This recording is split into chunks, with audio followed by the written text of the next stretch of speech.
Today, on September 11th, we take a moment to reflect on one of the most horrific events that happened 18 years ago.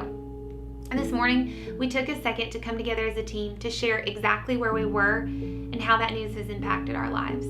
I was sitting at my apartment in college.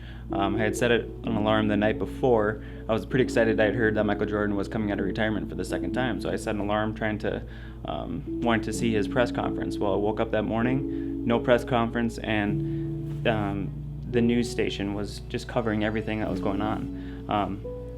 I kind of got everything all ready for my class, hightailed it to campus. It was a ghost town. There wasn't anybody in sight walking around anywhere around campus.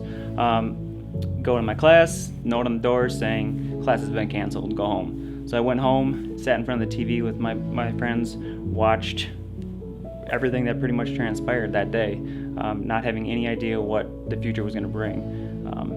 Whether that was 2 weeks or 2 months or whatever, we were just all in complete disbelief and shock, and having never been in that situation before, we didn't know what to expect. So we just were in complete disbelief. I was actually in 5th grade at a private school that I attended, and crazy enough, we did not have TVs in the classrooms. And students nowadays, you're very lucky with the technology that you have and the technology that thankfully we get to carry around in our pockets. But as the events unfolded, I actually listened to it on a radio. And I think at that age, when I was in 5th grade, it allowed you to my creativity allowed me to just formulate the image of it happening instead of seeing it on the news like many people did see the events unfold. And so for me, it was the fear really set in, because as the events were so spread out, I didn't know how far it would continue to travel. And so I'll just never forget sitting there on the floor thinking about all the terror attacks that continued to happen that morning, and just how confused I was, and I couldn't talk to my family until later on in that afternoon. And it was just a day that I'll never forget. I was in 5th grade. I remember I was in my classroom, and it was a weird day. Everyone kept leaving the classroom. Kids were just checking out of school kind of left and right, and it was strange. And everyone was like, what's going on? And I remember all the teachers getting together, and they were talking, and you could tell something terrible had happened, but no one was telling us what had happened. The teachers kind of kept it hush. But at that age, you're so young, it's hard to really fully understand what had happened.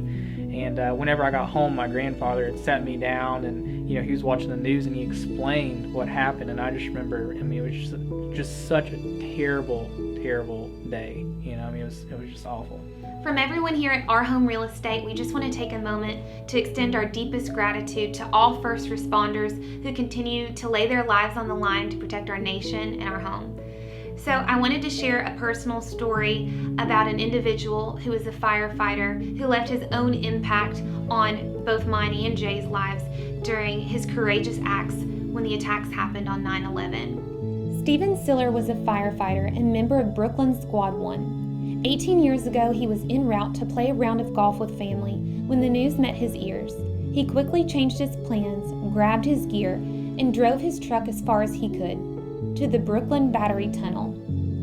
Determined to fulfill his duty, Stephen loaded up around 60 pounds of firefighter gear and took off on foot, running through the tunnel, which just so happens to be underwater, to get from Brooklyn to Manhattan. He ran all the way to the scene of the first attack on Tower 1, and there he left his legacy. Jay and myself took some time to participate in a memorial 5K race in New York City, in Stephen's honor and for all the first responders who left their mark to serve others on the day of one of our nation's biggest tragedies. We ran the exact route that he took 18 years ago and are forever humbled from that experience. We all have our own ways that we can continue to support and participate in our country's healing, and to support those who have fallen in the line of duty and those innocent lives and families who are still affected by this tragedy. If you'd like to find out more about Stephen Siller Tunnel to the Towers Foundation, check out the link in the description.